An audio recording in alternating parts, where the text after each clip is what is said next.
Aunty तो ईद आने वाले है तो कैसा लग रहा है? बहुत अच्छा लग रहा है। अरे तैयारी होगी ईद की? हाँ, सब चल रही है अभी तो।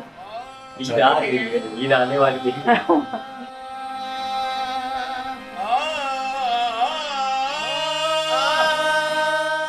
देखिए, ईद की बात हो और किवामी सिवई की बात ना हो तो ऐसा नहीं हो सकता। यूँ तो इसको किवामी सिवई इसका नाम है, पर अक्सर देखिए लखनऊ की ज़बान में हम लोग उन ज़बानों को, उन लफ्ज़ों को अपने हिसाब से बोल लेते हैं। तो लखनऊ में आम तौर पे कॉमन, मतलब आम घरों में इसको किवामी सिवई भी कहा जाता है।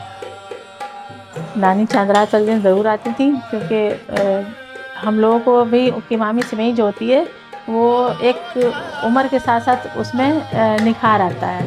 मतलब ये नहीं होता है कि हाँ इंसान बस पकानी शुरू की और परफेक्ट पका ली। तो हम लोगों को उतना अच्छी नहीं आती थी, तो अम्मी हमारी आती थी पकाने। सब बहनों के घर जाती थी पकाने चांदरात वाले दिन। इमामी सेवई हाँ हर घर की अलग होती है। किसी के वहाँ थोड़ी ड्राई होती है कम शक्कर में, और किसी के वहाँ बहुत शीरे वाली पकती है। तो हमारे वहाँ जो है वो ना तो बहुत ज़्यादा सूखी होती है और ना बहुत शीरे वाली होती है।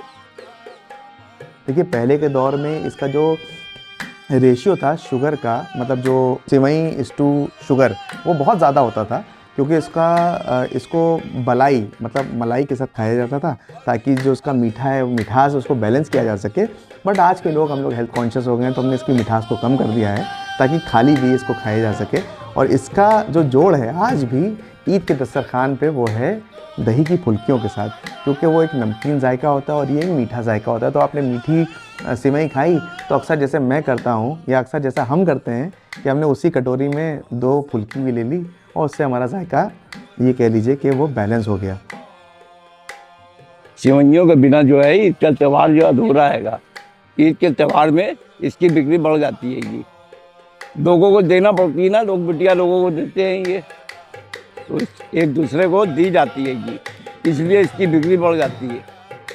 चाहे बड़ा आदमी हो वो सिवई बनाता है, चाहे छोटा आदमी हो सिवई बनाता है। गरीब से गरीब के घर में सिवई बनती है ये।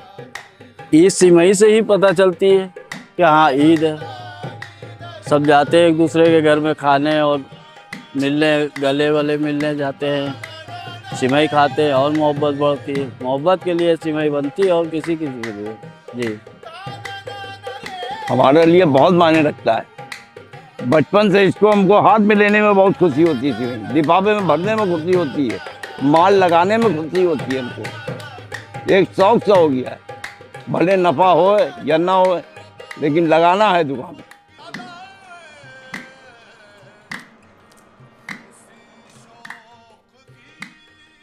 सबकी पसंद है अलग अलग।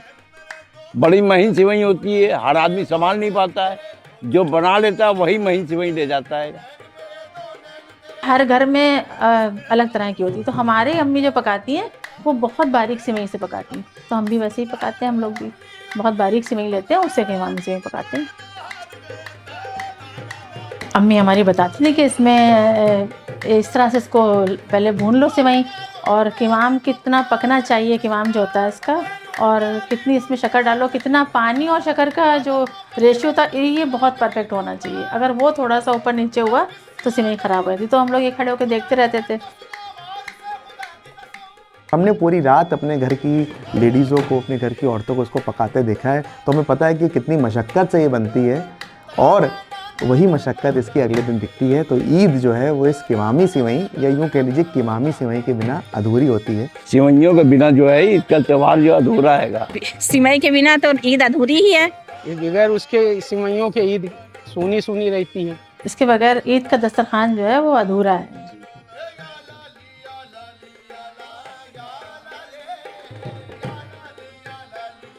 तो अगली बार अगर आपके कोई रिश्तेदार लखनऊ में हो, या आपका लखनऊ आना हो और उस वक्त ईद हो, तो उनके घर ज़रूर जाएं और इस सिवई का जायका ज़रूर लें। क्योंकि ये वो जायका है जो आपको लखनऊ के, और ख़ासकर पुराने लखनऊ के घरों के अलावा और कहीं नहीं मिलेगा। तो आप सबको, हम सब की तरफ से बहुत बहुत ईद की मुबारकबाद।